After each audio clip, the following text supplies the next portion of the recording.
ఈ రోజుల్లో ఏ వార్తలు చూస్తున్నా కూడా sudden death due to heart attacks, అది కూడా వయసుతో సంబంధం లేకుండా.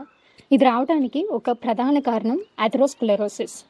అంటే రక్తనాళాల్లో ఫ్యాట్, కొలెస్ట్రాల్, కాల్షియం ఇవన్నీ గోడలు కట్టపడతాయి. దీంతో రక్తనాళాలు సన్నపడతాయి, రక్త ప్రవాహం తగ్గిపోతుంది. దీన్నే అథెరోస్క్లెరోసిస్ అంటాం. ఇది రావడానికి మెయిన్ రీజన్స్ ఏంటి అంటే ఎక్కువ ఫ్యాట్ ఉన్నటువంటి ఆహారం తీసుకోవడం, స్మోక్ చేయడం, సెడెంటరీ లైఫ్ స్టైల్ అంటే కదలిక లేనటువంటి జీవన శైలి, అలానే హై బీపీ, షుగర్.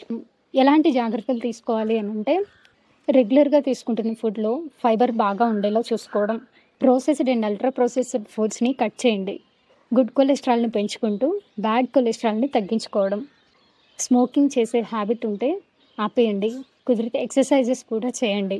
దీన్ని సపోర్ట్ చేసుకోవడానికి ఎలాంటి సప్లిమెంట్స్ తీసుకోవాలి అని అంటే vitamin D, EPA and DHA రెండు ఉన్నటువంటి ఆర్గానిక్ ఒమేగా 3, గార్లిక్, సీక్యూటన్ చాలా సహాయపడతాయి. Prevention is always better than cure, right? మన హార్ట్ హెల్త్ మన చేతుల్లోనే ఉంటుంది. దీన్ని జాగ్రత్తగా కాపాడుకుందాం.